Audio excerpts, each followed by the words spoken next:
जय हिंद दोस्तों। Donald Trump ने 25% एडिशनल टैरिफ की तो बात की है, लेकिन सेकेंडरी सैंक्शंस की भी बात की है भारत के ऊपर। मतलब कोई भी देश अगर भारत के साथ ट्रेड करेगा तो उसको भी सजा दी जाएगी, ऐसा डोनाल्ड ट्रंप प्लानिंग कर रहा है।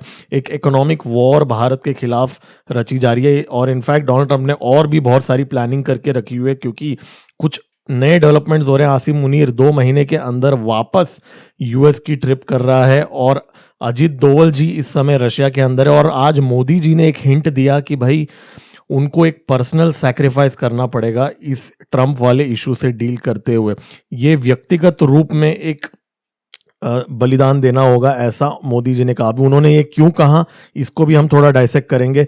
चाइना ने आज भारत को सपोर्ट किया एक स्टेटमेंट देके। जी हाँ, ऐसी भी चीज़ें हमें आजकल देखने को मिल रही है। और मोदी जी जिनपिंग के साथ मिलने वाले हैं इस महीने के आखिर में, और पुतिन जो है वो भारत का विजिट करने वाले हैं, ये कंफर्म हो चुका है। और फिलीपींस के जो प्रेसिडेंट मार्कोस ने ब्रह्मोस के एडिशनल मिसाइल्स ऑर्डर करने की भी बातें की है। दोस्तों बहुत सारे अपडेट्स लेके आया हूं इस वीडियो में। मेरा नाम है गिरीश और आप देख रहे हैं जियोपॉलिटिक्स। चलिए स्टार्ट करते हैं। दोस्तों इस वीडियो को लाइक कीजिए, मेरा नया चैनल है, इस मेरे चैनल को सब्सक्राइब भी कीजिए, मैं मोटिवेट हो जाऊंगा। चलिए स्टार्ट करते हैं। देखिए, डोनाल्ड ट्रंप ने एडिशनल 25% का टैरिफ तो लगाई है, मतलब 50% टैरिफ तो भारत के ऊपर है, जो पूरे दुनिया में सबसे ज्यादा टैरिफ इस समय भारत के ऊपर लग चुका है। लेकिन इसमें कंडीशन है, 21 डेज का विंडो भी दिया है ट्रंप ने। मतलब 21 दिन का एक विंडो है। मतलब ये जो एडिशनल 25% है ये 21 डेज के बाद इंप्लीमेंट होगा, ठीक है। लेकिन इसके साथ साथ एक बहुत बड़ा अटैक कर दिया है डोनाल्ड ट्रंप ने भारत के ऊपर। एक बहुत बड़ा हिंट दे दिया है। डोनाल्ड ट्रंप ने ये बोला कि भाई, जब उनको पूछा गया कि सिर्फ भारत को ही क्यों सिंगल आउट किया जा रहा है, चाइना तो भारत से ज्यादा तेल खरीदता है, तो उसके ऊपर क्यों नहीं ये इतने बड़े सैंक्शंस लगाए जा रहे हैं, तो डोनाल्ड ट्रंप ने क्या जवाब दिया। डोनाल्ड ट्रंप ने बोला कि भाई भारत के ऊपर अब सेकेंडरी सैंक्शंस लगने वाले हैं। जी हाँ, मतलब सेकेंडरी सैंक्शंस का मतलब होता है कोई भी देश अगर भारत से ट्रेड करेगा तो उसके ऊपर भी सैंक्शंस लगेंगे और उनको पनिश किया जाएगा। तो क्या ये डोनाल्ड ट्रंप की एक स्ट्रैटेजी है भारत को ग्लोबल सिनेरियो में आइसोलेट करने की? और पर्सनली मुझे ये भी लगता है कि मोदी जी ने थोड़ा बहुत ट्रंप को ज्यादा उकसाया है इस बार। अब देखिए, डोनाल्ड, दो चीजें मैं बताना चाहता हूँ। एक तो डोनाल्ड ट्रंप जो एक ऐसा आदमी है ना, उसको ना रिएक्शंस पसंद है। मतलब वो टैरिफ को और अपने जो स्टेटमेंट्स को एक पनिशमेंट की तरह देखता है कि मैंने इसको पनिश कर दिया, मैंने इसको मार दिया, मैंने इसको झापड़ मार दिया। उसके बाद में ना जब सामने वाला जब भड़क जाता है ना और कमेंट्स करने लगता है, नहीं नहीं मैं नहीं झुकूंगा ट्रंप के साथ, ट्रंप के खिलाफ जब स्टेटमेंट्स देता है ना, तो डोनाल्ड ट्रंप को खुद भी थोड़ा वो चढ़ जाता है ऊपर कि भाई मेरे को भी भाव मिल रहा है। लेकिन मोदी जी ने यहाँ पे ट्रंप को डायरेक्टली कोई भी एक भी स्टेटमेंट नहीं दिया ट्रंप के खिलाफ। इनफैक्ट मोदी जी ने ट्रंप का नाम भी नहीं लिया।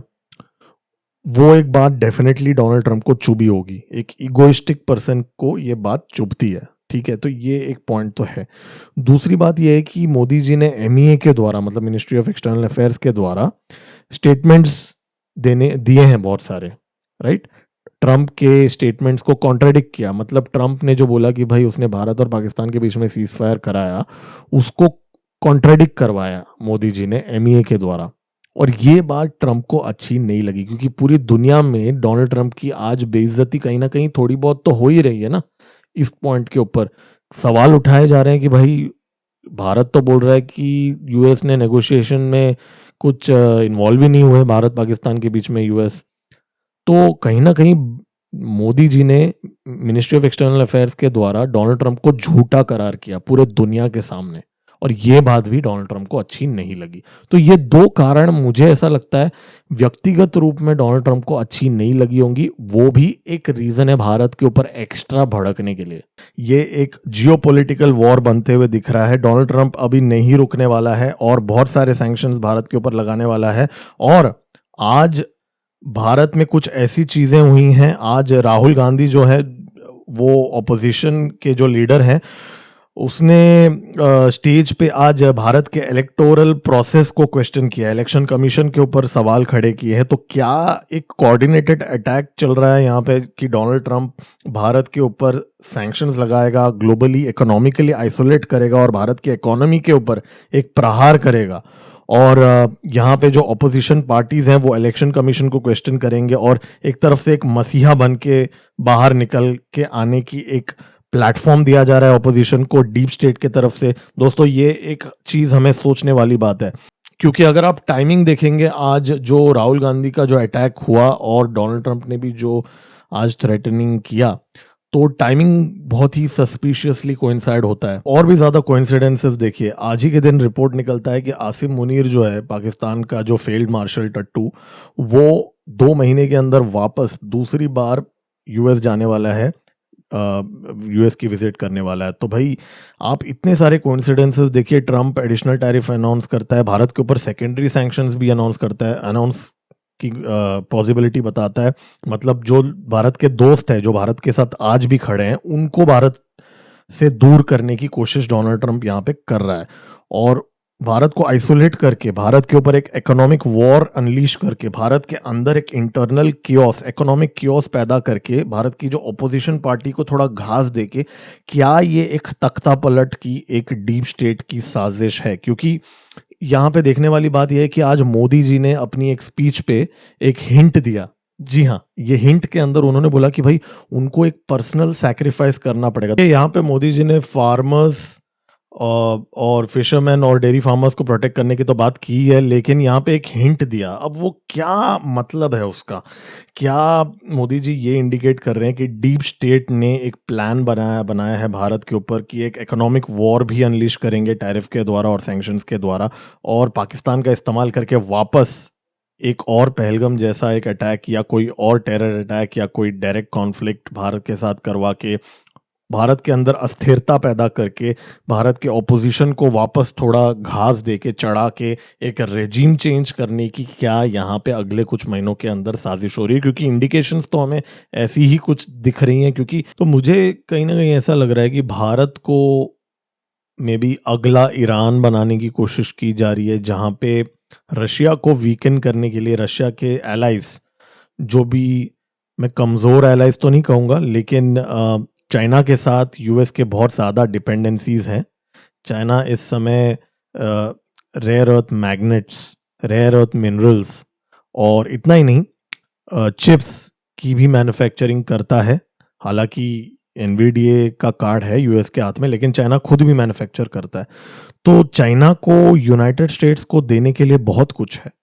भारत को यूनाइटेड स्टेट्स को देने के लिए क्या है? इन टर्म्स ऑफ गुड्स की बात कर रहा हूँ, सर्विसेज की बात नहीं कर रहा हूँ। आईटी सेक्टर को तो वैसे भी ये सैंक्शन से अलग ही रखा है, इनफैक्ट फार्मा को भी इसमें अलग रखा है।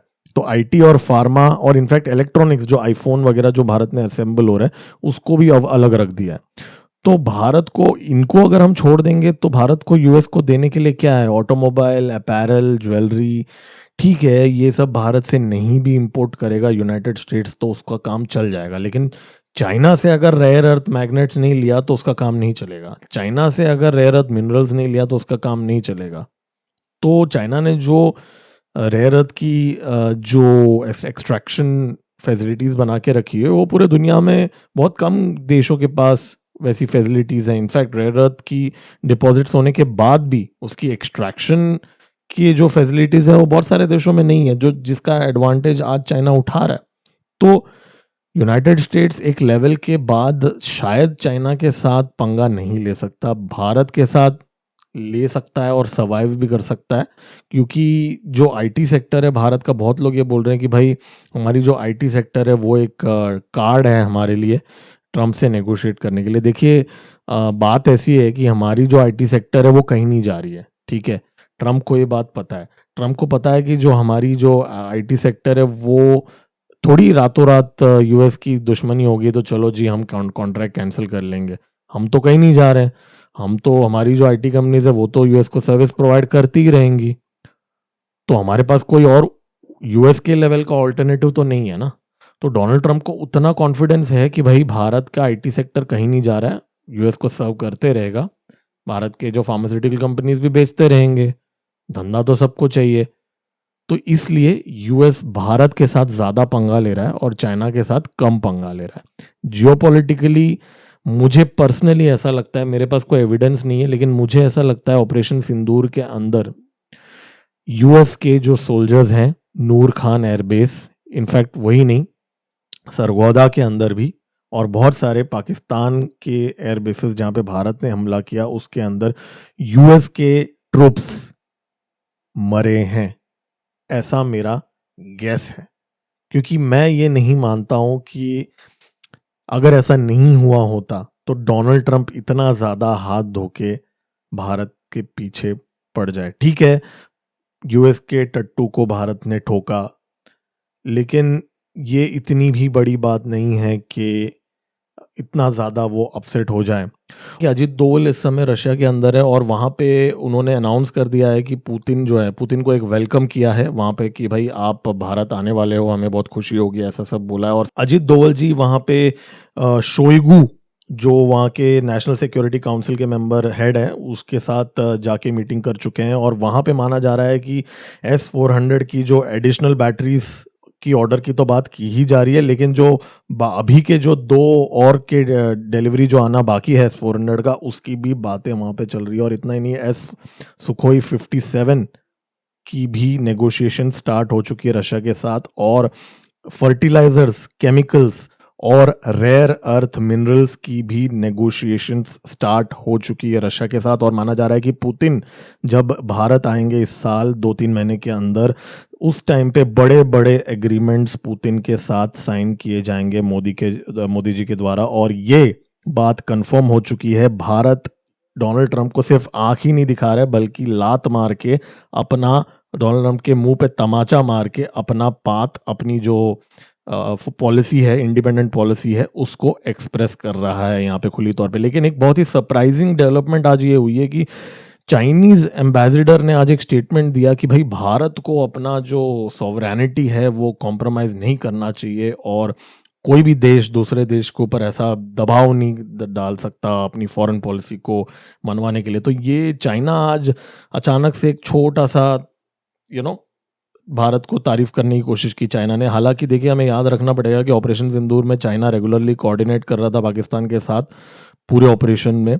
तो चाइना पे भरोसा करना तो बहुत दूर की बात है। आई थिंक हम लोग को इसको सीरियसली नहीं लेना चाहिए। लेकिन इस समय जियोपॉलिटिकल रियलिटी तो ये है कि भाई मोदी जी अब जा रहे हैं SCO समिट में।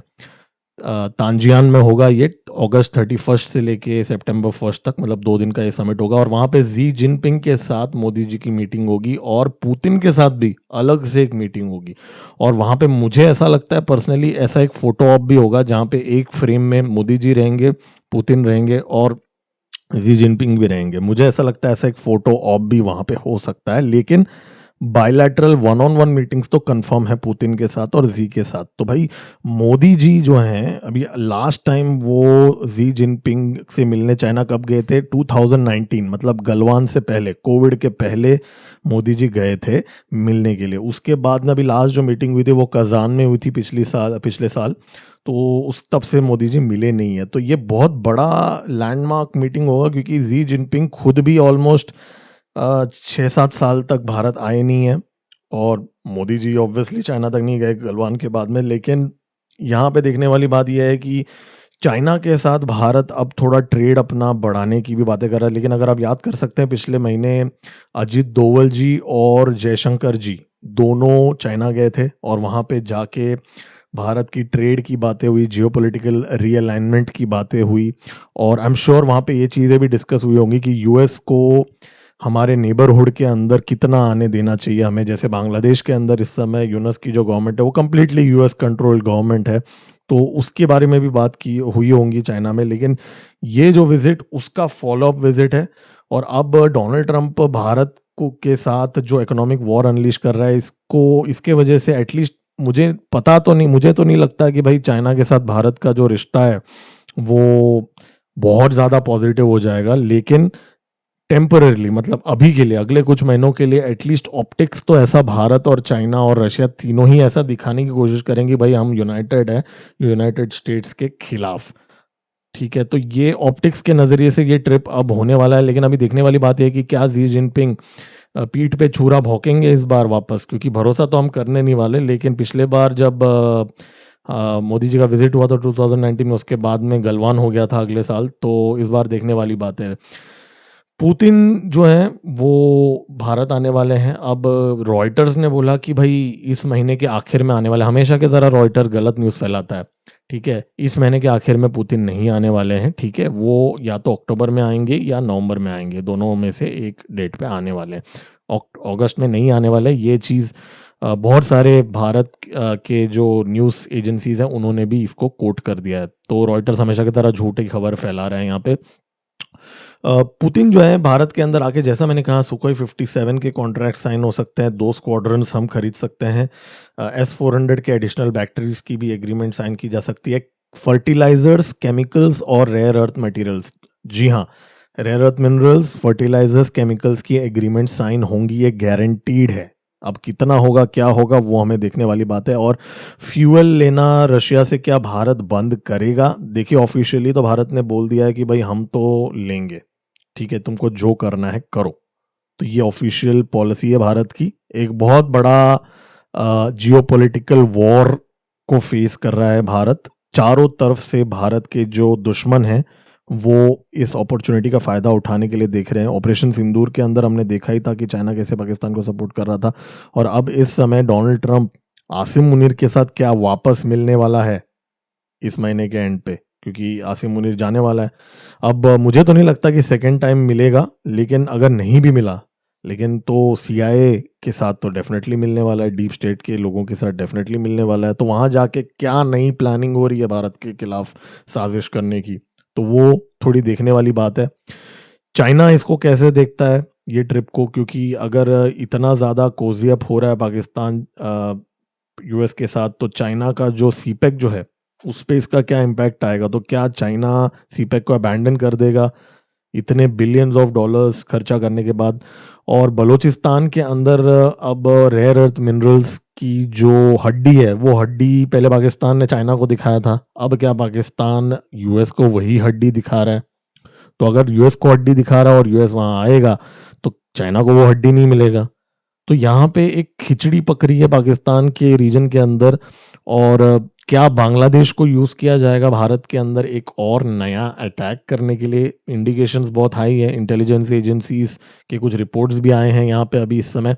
और इंटरेस्टिंग डेवलपमेंट ये भी हुआ है कि मार्कोस जो हैं फिलीपींस के प्रेसिडेंट, वो जो भारत जब आए थे तो उन्होंने एक स्टेटमेंट दिया कि भाई ब्रह्मोस का परफॉर्मेंस से वो बहुत ज़्यादा इम्प्रेस्ड हैं, और फिलीपींस जो है वो ब्रह्मोस के एडिशनल बैटरीज के ऑर्डर देने वाले हैं। ऑलरेडी $375 बिलियन का एक डील साइन हुआ था 2022 के अंदर, और अभी एक और डील साइन करने की यहाँ पे बातें हो रही है। तो दोस्तों, ये बहुत सारे डेवलपमेंट्स यहाँ पे हो रहे हैं। देखिए, मुझे पर्सनली ऐसा लगता है कि मोदी जी को ये चीज़ समझ आ चुकी है कि भारत के खिलाफ एक बहुत बड़ी साजिश रची जा रही है। ये सिर्फ इकोनॉमिक सैंक्शंस की बात मैं नहीं कर रहा हूँ, क्योंकि देखिए इकोनॉमिक सैंक्शंस जो है वो ओवरऑल स्ट्रेटजी के अंदर एक टूल है इस्तेमाल करने के लिए।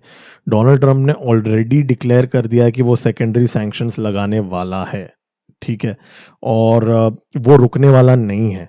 जबकि भारत ने उसको एक बहुत ही अच्छा ऑफर दिया है, according to many mainstream media sources Bharat ने बहुत अच्छा ऑफर दिया था उसको।